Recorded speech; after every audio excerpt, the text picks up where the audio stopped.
ሰበር ማምሻውን የፌደራል ፖሊሶች ወደ ቴዲ አፍሮ ቤት ሄደው እንደነበረ ተሰምቷል። በመጨረሻም አርቲስቶቹን አሰሯቸው። ያልተጠበቀ ዜና ብዙዎችን ያስደነገጠና ያስፈራ ሲሆን በዚህም ቴዲ አፍሮን አሳልፈን አንሰጥም ሲል የአካባቢው ህብረተሰብ በነቂስ ግልብጥ ብሎ ወጥቷል። ታዲያ ይህን ተከትሎም በቴዲ አፍሮ መኖሪያ ቤት አካባቢ 24/7 ሰዓት ያለማቋረጥ የሚበሩት ድሮኖች ምንድናቸው? በዙሪያ አስጠቅላዩ ምን አሉ? አድምጠን እንመለስ። የሚገደለውን ሰው ጠብቀን ህይወቱን ማዳን ካልቻል ባጫሉም እያለቀስን በሌላውም እያለቀስን መቀጠል የለብንም። አጫሉ ከተገደለ በኋላ እኮ ሊስቶች አሉ፣ ይቀጥላሉ የሚባሉ ሊስቶች ነበሩ።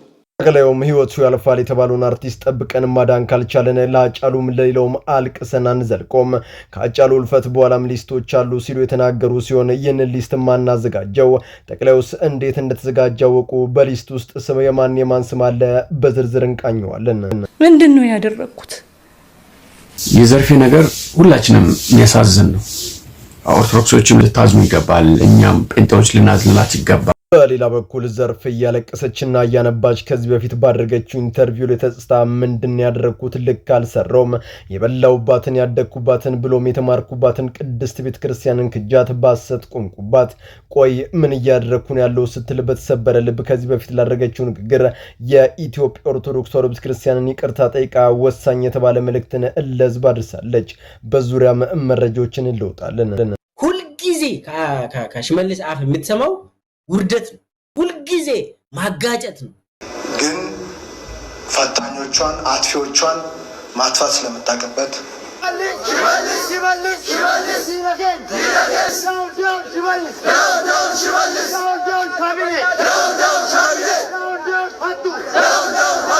በመጨረሻም በአርሲ መሬትን ያንቀጠቀጠ ሰላማዊ ሰልፍ የተደረገ ሲሆን በዚህም ወጣቶቹ ዳውን ሽመልስ ዳውን ሀቱ ሲሉ ተደምጧል።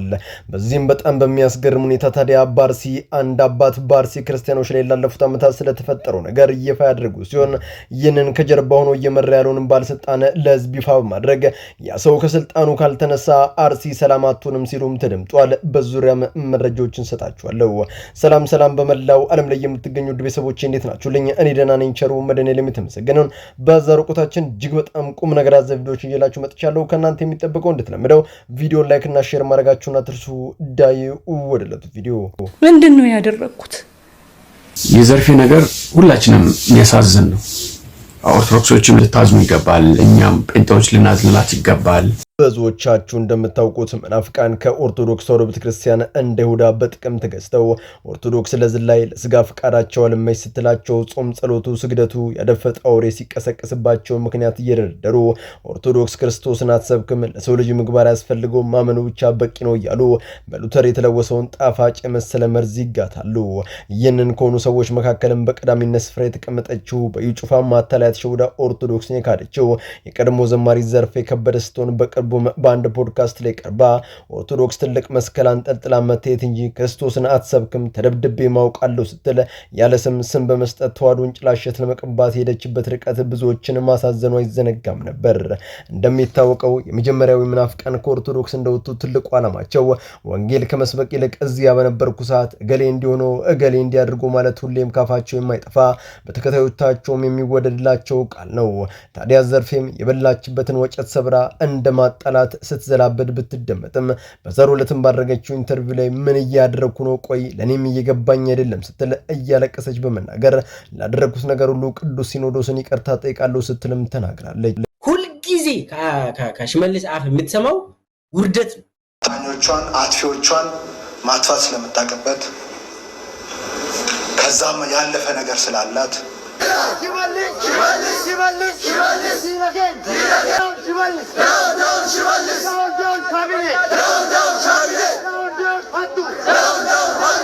በዛሬው ዕለት በአርሲ ክርስቲያኖች እልቂት የተማረሩት በርካታ ቁጥር ያላቸው ወጣቶች በአደባባይ መውጣት የሽመልስን አስተዳደር በጽኑ ተችተውታል። በሰልፉ ላይም እንዲህ ሲሉ ተደመጡ። ኦሮሚያ ባለፉት ዓመታት ዜጎች እገሌ ሳይባባሉ በቋንቋና በዘር እንዲሁም በእምነት ሳይከፋፈሉ ሰርተው በሰላም ይኖሩ ነበር።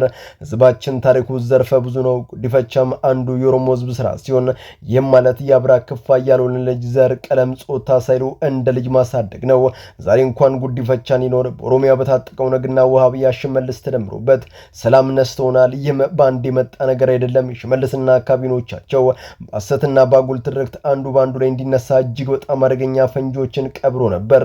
ታዲያ ዛሬ ያ ፈንጂ ጊዜውና ወቅቱን ጠብቆ እየፈነዳ ነው። ለዚያም ነው በክልሉ ዜጎች በማንነታቸው በሃይማኖታቸው እየተለዩ ዕለት ዕለት የሚያልቁት።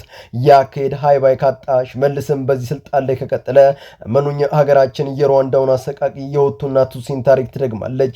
የእንዳዩን ሳይቃጠል በቅጠል ነው ነገሩ። በቂ የመምራት ችሎታና ሰውነትን የተላበሰ መፍትሄ ሰጪ መሪ እንፈልጋለን። ካልሆነ ግን ሽመልስ ጠላታችን ነው፣ ይውረድልን አንፈልገውም ሲሉ ተናግሯል። በዚህም ሰላማዊ ሰልፍ ላይ በአርሳ አካባቢ የሚኖሩ ሐሰን የተባሉ አንድ አባት ከወጣቶቹ መሃል በመውጣት ወሃቢያ የተባለውን አክራሪ ቡድን በመወገዝ እኛ ኦሮሞዎች ከሌሎች ወንድሞቻችን ጋር ተቻችለን ተፋቅረን ተዋልደን ኖረናል። ዛሬ ግን በእድሜ መገባደጃ የማየው የምሰማው ነገር በጣም አሳዝኖኛል ሲሉ በድንገት እንባቸው ከዓይናቸው መፍሰስ ይጀምራል። ቀጠሉና ማነው ብሔር ማነው ሃይማኖትን መርጦ የተወለደው መልሱልኝ ሲሉ ለወጣቱ ጥያቄን አቀረቡ። ወጣቱም በአንድ ድምፅ ማንም የኛ አባት አሉ። ሐሰንም ልጆቼ የባለስልጣናቱን የሀገራችንን ፖለቲካ ስነ ምህዳር ብቻ ተመልከቱ በለው የሚሉሉ የስልጣን ዘመኑን ለማራዘም እንጂ ለኛ አስበው አይደለም። እንዋደድ፣ እንፋቀር፣ ወደ ቀድሞ መንፈሳችንም እንመለስ ሲሉ ንግግራቸውን ቋጩ።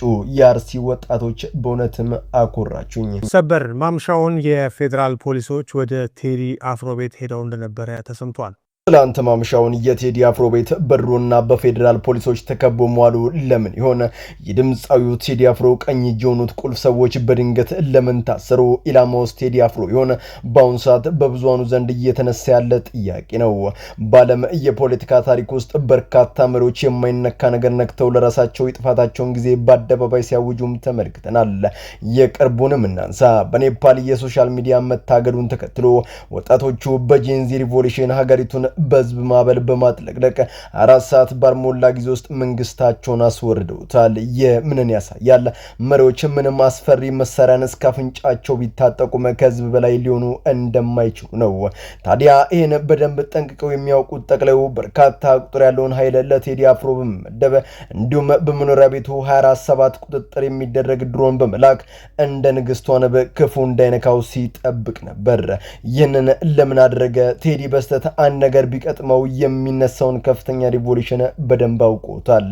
ለዚያም ነው ይህንን ያደረጉት። የሚገደለውን ሰው ጠብቀን ህይወቱን ማዳን ካልቻል ባጫሉም እያለቀስን በሌላውም እያለቀስን መቀጠል የለብንም።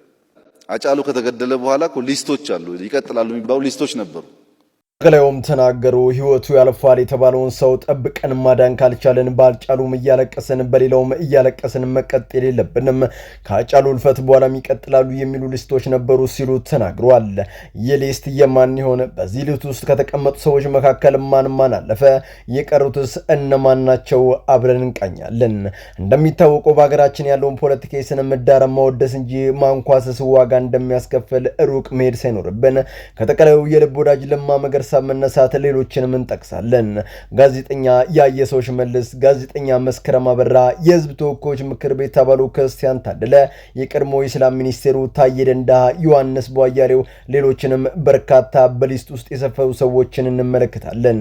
እነዚህ ታዲያ ህልፈቱ ስላልተመቻቸ በስርና በስደት የተቀየረላቸው ሰዎች ሲሆኑ ህይወታቸው ካለፉት ውስጥ ሃጫሉ ሁንዴሳ፣ ኢንጂነር ስመኘው በቀለ፣ በቴ ኡርጌሳ በቀዳሚነት ይገኙበታል።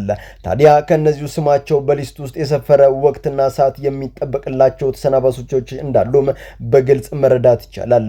ታዲያ ይህን ተከትሎም የቴዲ አፍሮ ቀኝ እጅ የሆኑት ቁልፍ ሰዎች በድንገት ታስሯል። እነሱም የሱፍ ያሲንና ቃል አቀባዩ የአዲሱ አልበም ስራ መሪ የሚሆነችው ማህሌት በፖሊስ ሊወሰዱ ችሏል።